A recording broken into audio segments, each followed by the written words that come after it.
அடுத்த பாடல் 1829. அத்தன் நவதீர்த்தம் ஆடும் பரிசு கேள். இது முதலடி சொல்றார். அத்தன் அத்தனா யாரு? தந்தை என்று பொருள். தந்தை, தலைவன், இறைவன், இதெல்லாமே பொருளா இருக்கு. அப்ப இங்கு இறைவனாக இருக்கக்கூடியவர் நமக்கு தலைவனாகவும் இருக்கக்கூடியவர் இங்கு தந்தையாகவும் இருக்கின்றார். அவர்கிட்ட ஒரு விஷயம் கேட்டா கொடுப்பாரு. எப்படி இப்போ போன பாடல்ல சொன்னார் இல்லையா, அண்ணல்னு சொன்னார் இல்லையா, தலைவனாகவும் இருக்காரு, தொண்டராகவும் அடியவராகவும் இருக்காரு. இப்போ நம்ம என்ன கேட்குறோமோ அதை கொடுக்கறதுக்கு அவர் தயாரா இருக்காரு. அப்போ அவர் தான் இந்த இடத்துல அத்தன், எதை கேட்டாலும் கொடுக்கக்கூடியவராக இருக்கின்றார்.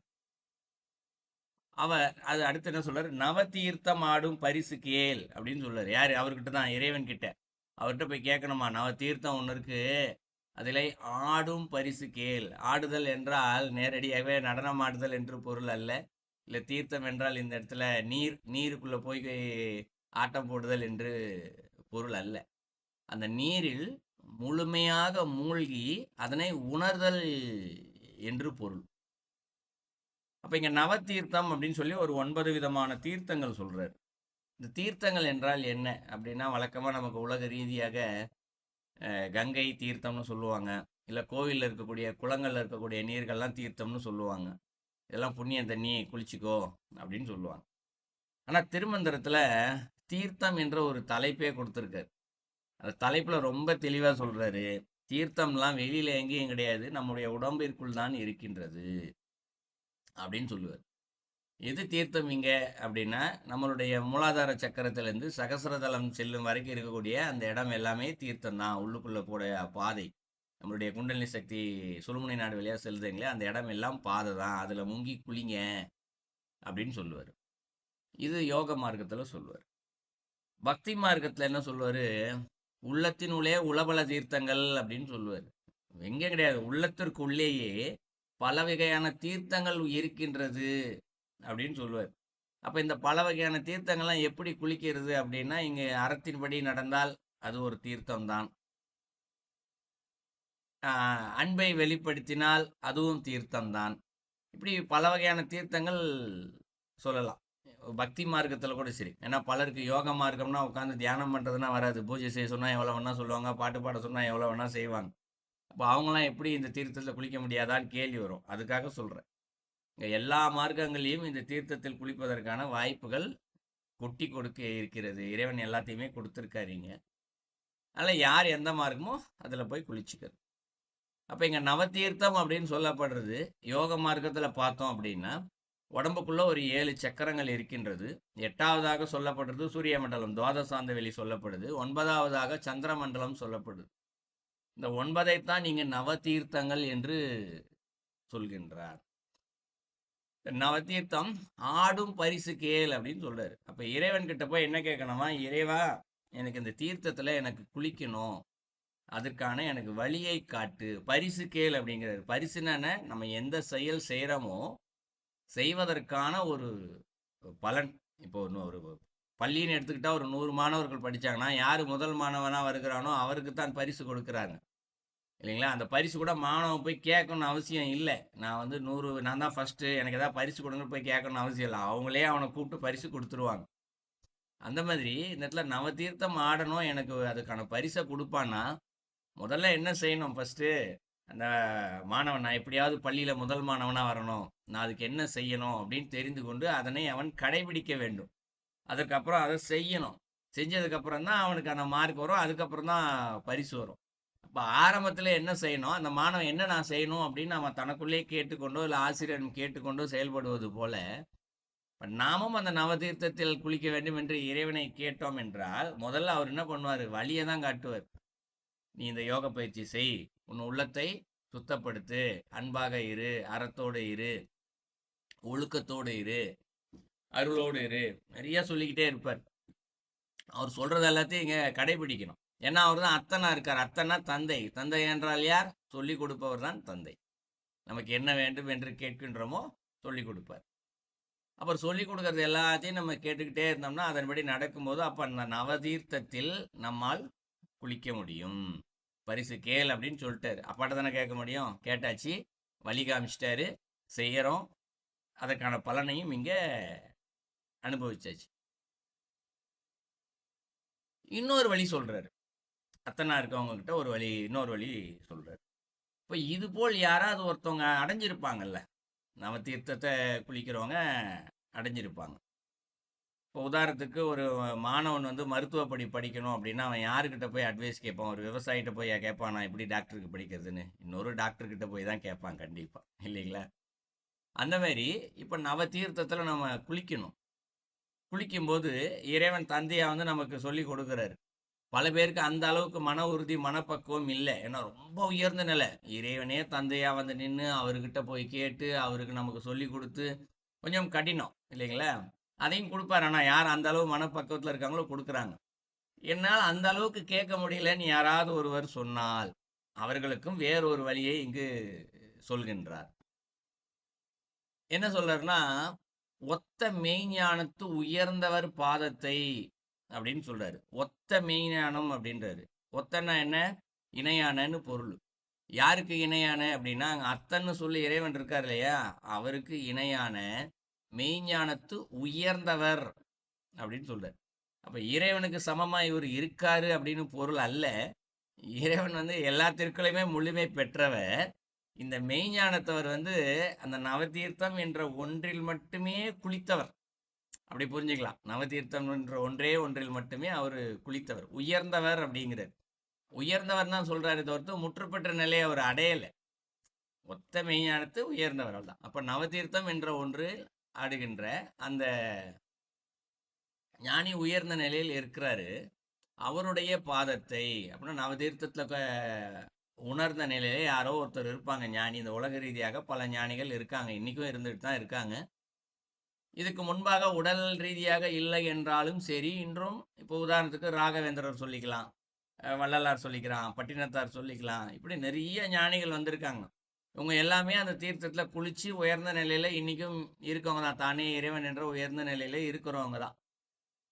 இவர்களுடைய பாதத்தை அப்படின்னு சொல்றாரு. இப்ப அவங்க தான் இல்லையே, இப்போ அவங்களுடைய பாதத்தை நீ எப்படி தெரிஞ்சுக்கிறது அப்படின்னா இதை ரெண்டு வகையா புரிஞ்சுக்கலாம். ஒன்று, இன்று உலக ரீதியாக இருக்கக்கூடிய ஞானிகள் அவர்களுடைய பாதம். ஆனா கலியுகமாச்சே, இவங்களெல்லாம் நம்ம எப்படி தெரிஞ்சுக்கிறது அப்படின்னு ஒரு கேள்வி வரும். ஏன்னா இவங்கெல்லாம் ஞான ரீதியாக குரு நிலையில இருக்கக்கூடியவங்க.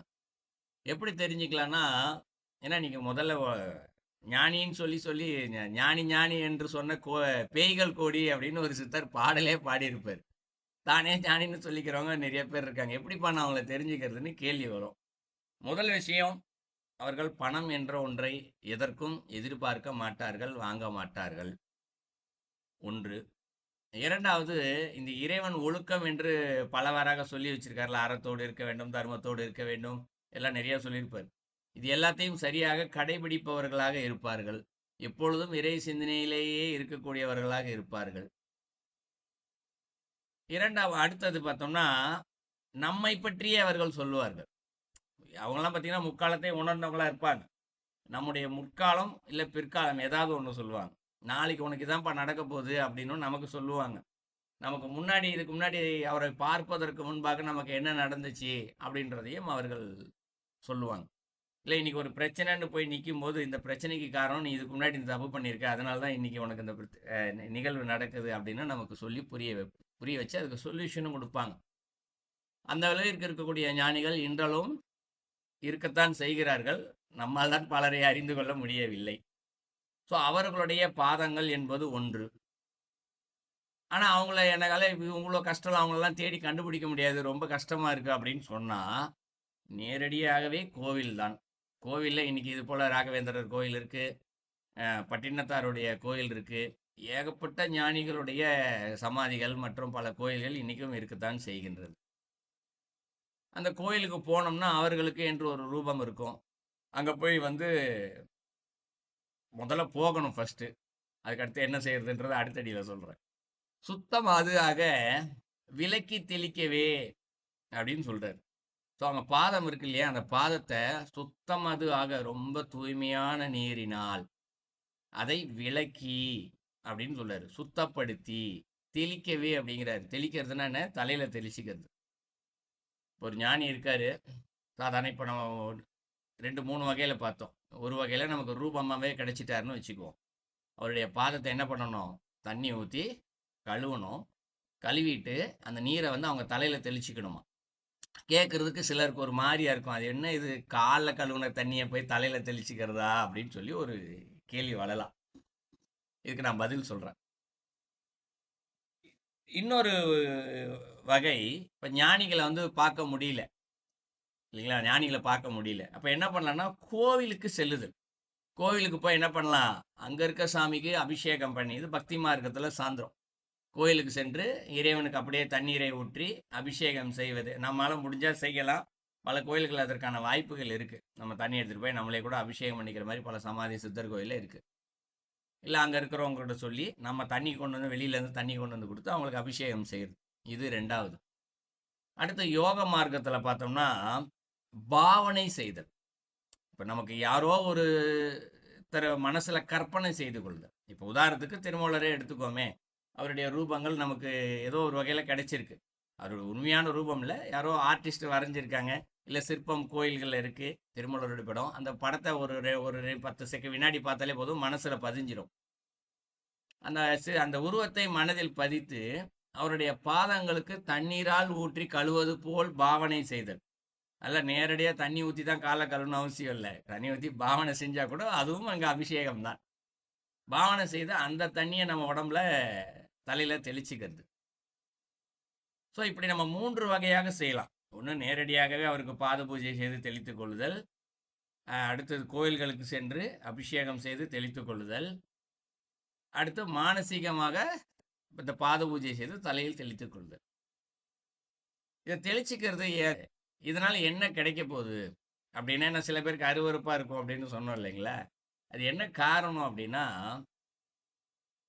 ஒருவருடைய இவர்களை இப்போ அருளாளர்கள்னு வச்சுக்குவோம் இல்லையா? இப்போ இவங்கெல்லாம் அருளாளர்கள் தான். ஏன்னா ஞானத்துல உயர்ந்தோர் அப்படின்னு சொல்லிட்டாரு, ஞானத்து உயர்ந்தவர் அப்படின்னு சொல்லியிருக்காரு அருளாளர். அவர்களிடம் இருந்து வரக்கூடிய அருளாசி இப்போ இது இவர்களுக்கு கிடைக்கட்டும் அப்படின்னு மனசுக்குள்ள நினைக்கிறாங்கன்னு வச்சுக்குவோம். இப்போ அத்தன்னா யாரு? தந்தைன்னு சொல்லிட்டோம் இல்லைங்களா? இவங்கெல்லாம் இப்போ ஒத்த அப்படின்ட்டாரு. அப்போ தந்தைக்கு இணையானவர்கள் இந்த ஞானிகள் எல்லாருமே. இவங்க எல்லாருமே இப்போ நம்ம போய் பாத பூஜை பண்றோம்னு வச்சுக்குவோம். அவங்க என்ன மனசுக்குள்ள நினைப்பாங்க? சரி, ஓகே, உனக்கு என்ன கிடைக்கட்டுமோ அது கிடைக்கட்டும் அப்படின்னு நினைப்பாங்க. இல்லை நமக்கு தெரிந்ததெல்லாம் சொல்லி கொடுக்கணும் அப்படின்னு நினைக்கிறாங்க. அப்போ அந்த அருள், அந்த எண்ணம் வந்து அருளாக நமக்கு கிடைக்கின்றது இல்லையா? அது எப்படி கிடைக்கும்னா பாதத்தின் வழியாகத்தான் நமக்கு இது கிடைக்குமா. அந்த பாதம் விரல்கள்லாம் இருக்கு இல்லையா? அந்த விரல் வழி, இது என்னுடைய குருநாதர் எனக்கு சொல்லி கொடுத்துருக்க. இந்த பாதத்தில் இருக்கக்கூடிய விரல்கள் வழியாக, இந்த பாதத்தில் இருக்கக்கூடிய வழியாக அந்த அருளானது வந்துகிட்டே இருக்குமா. யார் ஒருவர் அதை மானசீகமாக ஆத்மார்த்தமாக, இது ரொம்ப தூய்மை, இவரே எனக்கு எல்லாமே சரணடைகிறாங்களோ அவர்களால் அந்த அருளை கிரகித்து கொள்ள முடியும். இது பாதமாச்சே, இவங்க கால போய் தொடரமே என்ற ஒரு எண்ணம் இருந்தால், துளியளவு அந்த எண்ணம் இருந்தாலும் அதற்கு அகங்காரம் என்று பெயர். அகங்காரம் வந்தாதான் அது இன்னொருத்தருடைய பாதம், அழுக்கா இருக்கக்கூடிய பாதம் இப்படிலாம் தோணுமா. அம்மா எப்படி ஒரு குழந்தை எப்படி இருந்தாலும் சரி, நிறைய அழுக்கு பண்ணோம், பாத்ரூம் போகும், எல்லா வேலையும் செய்யும். ஆனால் எப்படி தான் அம்மா சாப்பிட்டுக்கிட்டே இருப்பா, திடீர்னு வச்சுன்னா அப்படியே கையை கழுவா, அப்படியே வந்து குழந்தைய நல்லா கழுவி விட்டு திருப்பி அதே கையில் போய் சாப்பிடுவா. கையை மட்டும் கழுவிட்டு திருப்பி அப்படியே சாப்பிடுவா. எந்த அருவறுப்பும் இங்கே தாய்க்கு இருக்காது. அதுபோல இங்க அருவருப்பு என்ற ஒன்று இருந்தாலே அங்கு அகங்காரம் என்று பொருள். தாய் அன்பின் வடிவம்ன்றதுனால குழந்தைக்கு என்னன்னாலும் செஞ்சிடுறா. அந்த இடத்துல அவளுக்கு அகங்காரம் துளி கூட இல்லை, அந்த குழந்தைகிட்ட இல்லை. அது மாதிரி இறைவனிடம் இங்க அகங்காரம் இல்லாமல் யார் ஒருவர் சரணடைந்து இது போல் செய்கின்றார்களோ, அப்போ அந்த இடத்துல அவர்களிடமே இருந்து கிடைக்கக்கூடிய அந்த அருளானது இவர்களுக்கு கிடைக்கின்றது. எப்படி கிடைக்குது? தெளிக்கவே அப்படின்னு சொல்றாரு இல்லையா? அந்த உடம்புல தெளிச்சுக்கிட்டோம் அப்படின்னா, அடுத்து என்ன சொல்றாரு? முக்தியாம் என்று நம் மூலன் மொழிந்ததே அப்படின்னு சொல்றாரு. அப்ப அந்த தண்ணியை தெளிச்சுக்கிட்டாலே போதும். என்ன கிடைக்குது? அதன் வழியாக நமக்கு அவரது அருளானது இங்கு கிடைக்கின்றது. அருள் கிடைக்கும் பொழுது அதன் வழியாக நம்மால் அந்த நவதீர்த்தத்தில் குளிக்க முடியும். முதடியில சொன்னார் இல்லைங்களா? அத்தனை நவதீர்த்தம் பரிசு கேளுன்னாரு, கேட்டாச்சு. தண்ணியை பாத பூஜை பண்ணியாச்சு, தண்ணியை தெளிச்சாச்சு, நவதீர்த்தம்ன்றது கிடைச்சிருச்சு. அதுல குளிக்க என்ன ஆயிடுச்சான்? முக்தியா, முக்தி கிடைச்சிருச்சு அப்படிங்கிறார். சொன்னதோட மட்டும் சொல்லல, சான்றா ஒண்ணு சொல்றாரு, நம் மூலன் மொழிந்ததே அப்படின்னு சொல்றாரு. இங்க மூலன் என்று சொல்லப்படுவதுக்கு எல்லாவற்றுக்கும் மேலாக இருக்கக்கூடிய ஆதி மூலம் இறைவனை தான் சொல்றாரு. இறைவனே இதை சொல்லியிருக்காருப்பா அப்படின்னு சொல்லி சொல்றார். மொழிந்தது என்றால் சொன்னது என்று பொருள். ஸோ நாலடிக்கும் சேர்த்து பொருள் பார்த்தோம் என்றால், அத்தன் என்று சொல்லக்கூடிய தந்தை அவரிடம் நவதீர்த்தம் ஆடும் பரிசு ஒன்று கேட்க வேண்டும். நம்மளுடைய உடம்பில் மானசீகமாகவோ இல்லை உடம்பிலோ 9 விதமான தீர்த்தங்கள் இருக்கின்றது. அந்த தீர்த்தத்தில் எப்படி நாம் மூழ்கி குளிப்பது என்று கேட்டு தெரிந்து கொள்ளுங்கள். அதன்படி யார் ஒரு அந்த நவதீர்த்தத்தில் ஏற்கனவே குளித்த உயர்ந்த நிலைகள் ஞானத்தில் இருப்பவர்களது பாதத்தை தூய்மை செய்து, மானசீகமாகவோ நேரடியாகவோ கோயில்களிலோ ஏதோ ஒரு வகையில் அதை சுத்தமாக தூய்மை செய்து அந்த நீரை நமக்கு தெளித்து கொள்ள, அதன் வழியாக அதன் பலனாக முக்தி என்ற ஒன்று நமக்கு கிடைக்கும். இதை எல்லாம் மேலாக அந்த இறைவனே நமக்கு சொல்லி இருக்கின்றார். இது அந்த பாடலுடைய கருத்து. இப்போ இதுலேருந்து வேற ஒரு விஷயம் கூட நம்ம தெரிஞ்சுக்கலாம். இப்போ கோவிலில் சாமிக்கு அபிஷேகம் பண்ணாங்கன்னா அந்த அபிஷேகம் பண்ண தண்ணியை எடுத்து தலையில் தெளிப்பாங்க. இப்போ யாகம் பண்ணாலோ இந்த கலச நீர்னு சொல்லுவாங்க, இந்த கலச நீரை கூட எடுத்து தலையில் தெளிச்சுக்குவாங்க. நம்ம கூட எல்லாருக்கும் அந்த அனுபவம் இருக்கும், நிச்சயமாக தெளிச்சிருப்போம். ஆனால் ஏன் அந்த மாதிரி நமக்கு ஒன்றுமே கிடைக்கல? தீர்த்த தெளிச்சாச்சுன்னா இப்போ தெளிச்சிருக்கும்ல, அப்போ நமக்கு முக்தி கிடைக்கணும்ல, ஏன் கிடைக்கல அப்படின்னா, பாடலில் உள்ளபடி அகங்காரம் ஒன்று இல்லாத நிலையில்தான் அது கிடைக்கும். நம்ம பேருக்கு தீர்த்தத்தை தெளிச்சுக்கிட்டு சாமிக்கு அபிஷேகம் பண்ண தண்ணியை நம்ம தெளிச்சுக்கிட்டோம், நமக்கு ஏதோ ஒரு நல்லது நடக்க போகுது, பணம் வரப்போகுது, காசு வரப்போகுது, பாவம் போக போகுது, இல்லை பாவம் போகுது, இல்லை புண்ணியம் வரப்போகுது, ஏதோ ஒன்று நம்ம நினைக்கிறோம். நினைப்பதில் தவறு ஒன்றும் இல்லை. ஆனால் நாம் நினைத்ததின்படி அதற்குரிய செயலை செய்கின்றோமா என்று கேட்டால் அதுதான் இல்லை. நான் அதுக்கு தான் உதாரணம் சொல்லியிருந்தேன், பரிசு கேள்றதுக்கு உதாரணம் சொல்லியிருந்தேன். மாணவன் போய் கேட்குறான், நான் போய் இந்த முதல் மாணவனாக வரணும், பரிசு வாங்கணும், நான் என்ன செய்யணும் ஆசிரியர்கிட்ட கேட்குறான். ஆசிரியர் சொல்லிட்டாரு. சொன்னதை கேட்டவனையே நான் முதல் மாணவனாக வந்துடுவேன் அவனா நினச்சிக்கிட்டு போனேன்னா ஆயிடுவானா? வரமாட்டான். அதற்கான கடினமான படிக்கணும் அவன், அதுக்கான வேலைகளை செய்து அந்த செயலை செய்து அதனுடைய இறுதியில் தான் அவனுக்கு அதுக்கான பரிசு கிடைக்கும். அந்த மாதிரி நம்ம தீர்த்தத்தை தெளிச்சிட்டோம்னா என்ன நினச்சிக்கணும், இதுக்கு முன்னாடி நிறைய தப்பு பண்ணியிருக்கோம், அகங்காரம் இருக்கு, ஆணவம் இருக்கு, நிச்சயமா ஏதோ ஒரு தப்பு பண்ணிக்கிட்டு தான் இருக்கும், ஒவ்வொரு வினாடியும் பண்ணிக்கிட்டு தான் இருக்கும். மனசுதான் ஒத்துக்காது, நான் நல்லா வேணும் சும்மா சும்மா நமக்கு நாமே சொல்லிக்கிட்டே இருக்கோம். உண்மையை சொல்ல போனா அதுதான். நீங்க ஏதோ ஒரு தவறு சிறிதளவேணும்னு செஞ்சுட்டு தான் இருக்கும். கோவம் வருதுல்ல நமக்கு எல்லாத்துக்கும், தினந்தோறும் ஒரு முறையாவது கோவம் வந்துடுது இல்லை, அகங்காரம் வந்துடல. நான் சொல்றதை நீ கேளுடுவி அப்படின்னு சொல்லி வீட்டில் இருக்கவங்கக்கிட்ட அட்வைஸ் பண்றோம், அவங்க கேட்கலாம் கோவப்படுறோம், இல்லை வருத்தப்படுறோம், நம்ம சொல்றதை கேட்க மாட்டேங்கிறானே இவன் அப்படின்னு சொல்லிட்டு. கோவப்பட்டாலும் அகங்காரம் தான். நான் சொல்றத நம்மளுடைய குழந்தைகள் யாராவது ஒருத்தர் கேட்கலாம் கூட, இவன் கேட்க மாட்டேங்கிறானே நம்ம சொல் பேச்சின்னு நினைச்சா கூட அது அகங்காரம் தான். அகங்காரம் என்றது உறுதியாக நம்மிடம் இருக்கத்தான் செய்கிறது. நம்ம ஒன்றும் உயர்ந்த நிலைக்கு ஞான நிலைக்கெல்லாம் போயிடல. சான்றுன்னா அதான், நமக்கு போயிருந்ததுன்னா நம்மலாம் நேரம் ஞானி ஆயிட்டு இருப்போம். ஆகலையே, அப்போ என்ன அர்த்தம்? உள்ள அகங்காரம் இருக்குன்னு பொருள். அப்போ அந்த தண்ணியை தெளிச்சிக்கும் போது, சாமி எனக்கு இதுக்கு முன்னாடி வரைக்கும் நிறைய அகங்காரம் இருக்கு, இனிமேட்டு அகங்காரம் இல்லாத ஒரு பக்குவத்தை எனக்கு கொடு அப்படின்னு சொன்னது மட்டும் அல்லாமல், ஒவ்வொரு செயல் செய்யும் போதும் சிந்திக்கும் போதும் என்கிட்ட அகங்காரம் இருக்கா இருக்கா இருக்கான்னு சிந்திச்சுக்கிட்டே, அப்பாடா அகங்காரம் இருக்கு, இதை போக்க வைக்கணும், இதை போறதுக்கு என்ன செய்யறதுன்னு யோசிச்சு அதற்கான செயல்களில் ஈடுபடும் போது உறுதியாக இந்த நவதீர்த்தத்தில் நம்மால் குளிக்க முடியும், முக்தியையும் பெற முடியும். சென்ற பாடலில் சொல்லப்பட்டபடி அந்த தேவநிலைக்கும் அமரநிலைக்கும் செல்ல முடியும். ஸோ இதான் அந்த பாடலுடைய கருத்து. படிக்கும்போது ரொம்ப எளிமையாக தெரியும் இந்த இடத்துல, ஆனால் அதுக்குள்ளே இவ்வளவு ஆழ்ந்த கருத்துக்கள் உள்ளது.